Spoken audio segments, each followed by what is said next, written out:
Hey y'all, Dave here. You know, Lee Mason jar guy. Can't help it. Got to chime in on the great YouTube Tonewood debate. Is Tonewood real? Yes. Yes. I can hear a difference. Most definitely I can.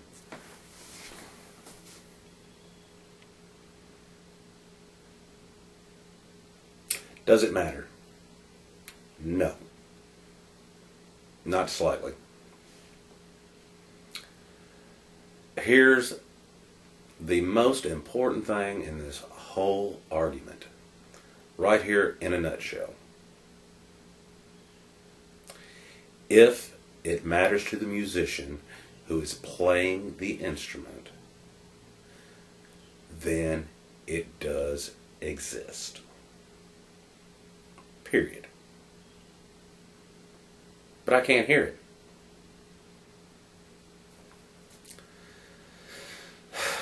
Don't mean it's not there, y'all. Now, does it make a difference? No. In the tone of an electrified guitar, does it make a difference? No. Even though to my ear, it is inherent and still there, and I'm probably probably can't talk, probably species biased on wood. My preference is mahogany body, mahogany set neck, humbuckers, maple top. That's my preference. That also weighs heavily in build quality, which is, 10 to 100 times more important than tone wood. It is. Will Gelvin is right. The biggest problem with this debate is there's a division that seems to be between builders and players. The builder will say, here it is, makes no difference. The player will jump up and down and say, you're nuts. Here's why I'm going to say it does not make a difference, even though I believe I hear the difference. Now, I own, and I'll probably put them in the video, I own, I don't know, somewhere around 20 guitars, which is down from what my collection has been in the past. But I pretty much have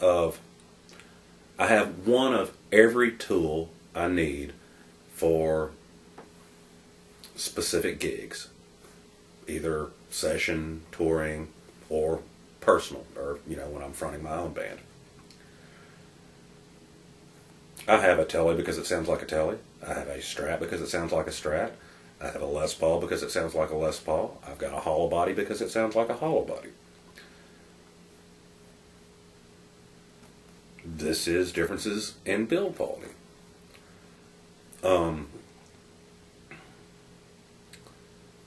Having said that,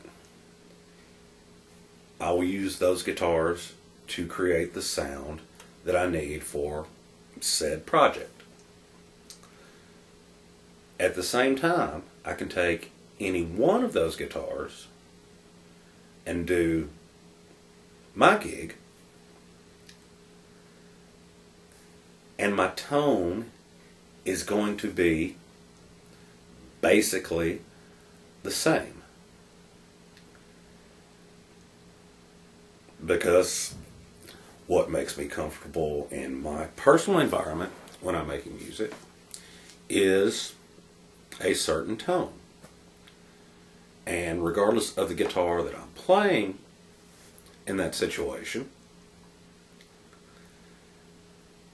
my Strats and Tellers are going to sound a lot like a Les Paul would. Not initially, because the guitar is completely different. But by the time I've played a couple hours, or, even the first few songs, in that situation, my tone becomes very consistent. I do have the opportunity, touring and stuff, to meet, play with, and talk with a lot of big name players. And I was born and raised here in Nashville, so you bump into people, you talk. I'm not famous or important any means, but I'm a known commodity in this town. I always work. I have a band, Geneva, that I tour with, that plays big shows with big name bands all year long. I have a solo project that does 2 or 3 shows a year. I have, I don't know, 6 or 10 other bands that call to see if I'm not busy that I'll go out and play with. And I do session stuff. And I have a recording studio. Actually, I have access to 3 different studios.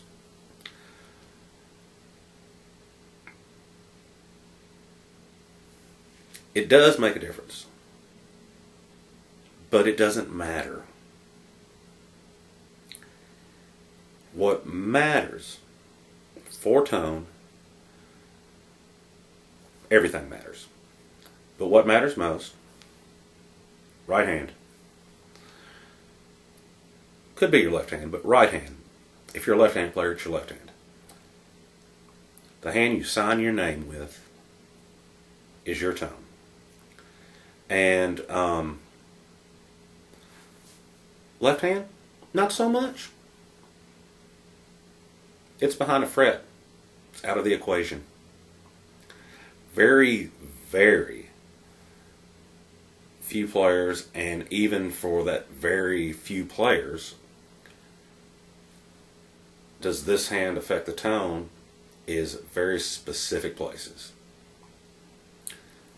B.B. King's vibrato, part of his tone. Vibrato is not tone, but it's part of his tone. You know it's B.B.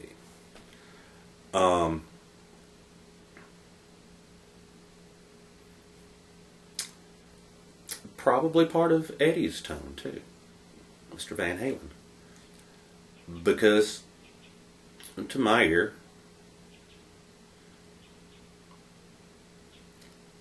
he bends strings and he strikes strings with this hand, with the legato hammer on stuff, and his finger, in a very specific way that is totally Edward Van Halen. But this hand, that's the most important thing in your tone, the way you strike the strings. So that pushes Tonewood down just a bit. Build quality pushes down just a bit. Doesn't mean it's not there. Like I said, I clearly hear the difference in the 2 blocks of wood that Will Gelvin used in his Tonewood video. Clearly. To me, he almost proved himself wrong. Almost, but he didn't. Because he's right. I also see division in this debate. The more things that you put between this hand and the speaker on the amp, from this hand to the speaker, even after the speaker, the environment, the room, all those things affect tone. Something completely silly that affects tone. In one of Will's videos, he said, "Go smoke another one, asshole." Weed affects tone. It does. But because, alright, I know, crazy hippie talk here. Weed affects tone.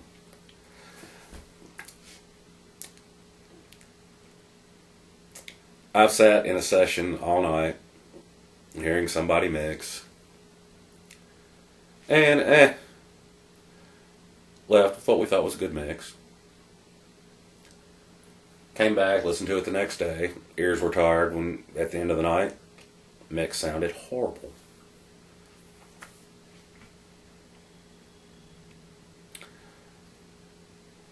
Let's burn one and try again. Mix started sounding wonderful. Came back the next day, listened to it. No, not so much.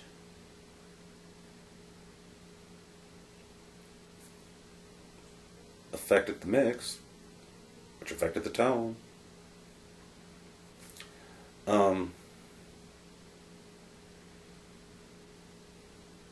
Sometimes you can hear things high.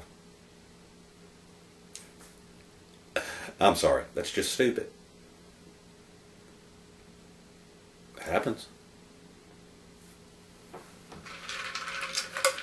Alcohol. Okay. Alcohol affects tone.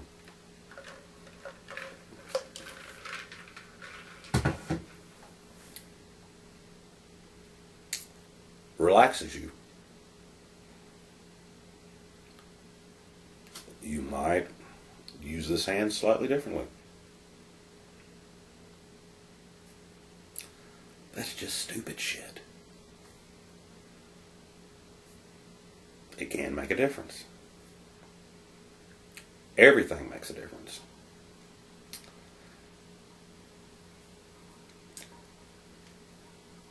The musician side of the debate, the pro-Tonewood people, will debunk every single experiment that the non-Tonewood people do. Rightly so. You can always find a variable. The most important thing in the argument, the thing that proves Tonewood as a real thing. I've seen this argument like float off into religious beliefs. Valid too. You know, and unfortunately my video looks like I'm sitting here agreeing with everybody. Everything's valid. Everything's opinion. Everything's personal preference.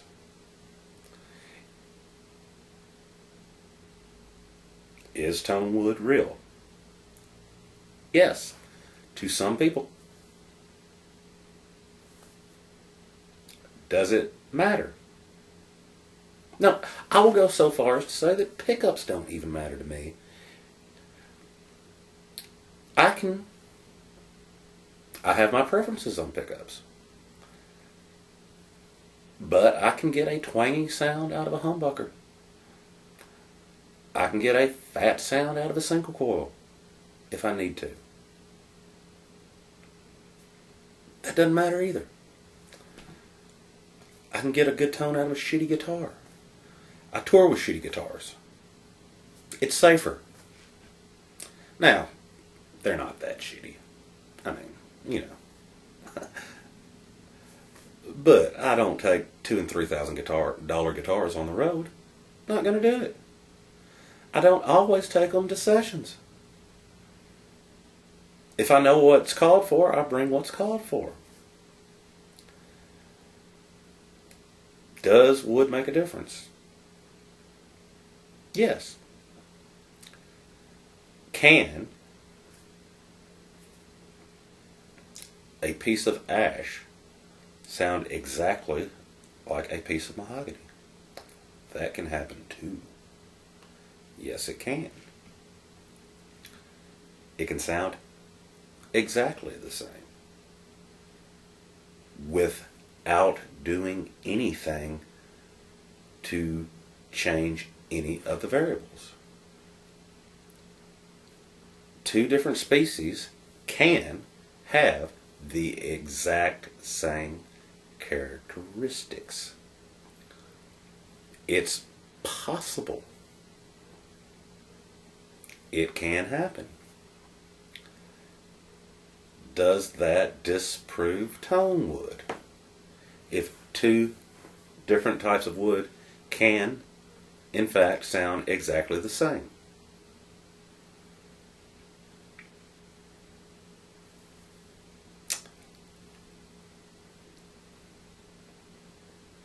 There's not an answer to that. There's not.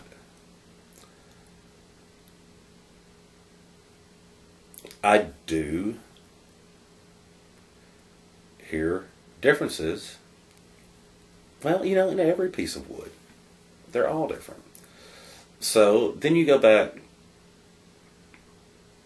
in the Tonewood debate to the word species. Does it make a difference? Yes. No.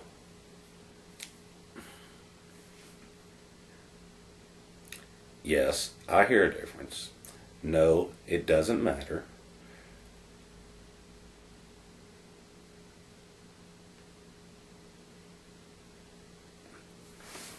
Can't we all just get along?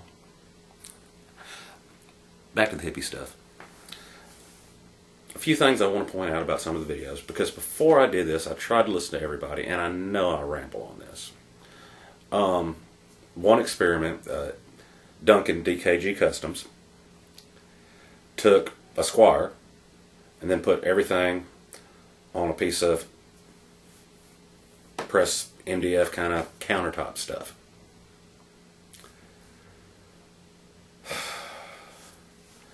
All that one proved is the squire sounds like shit no matter what. But I'm sure the guy makes great guitars, and yes, he's right. The other thing that bothers me is, differences in people, but most of the builder guys aren't particularly strong players. And most of the Tonewood guys, opinion, have shitty tone.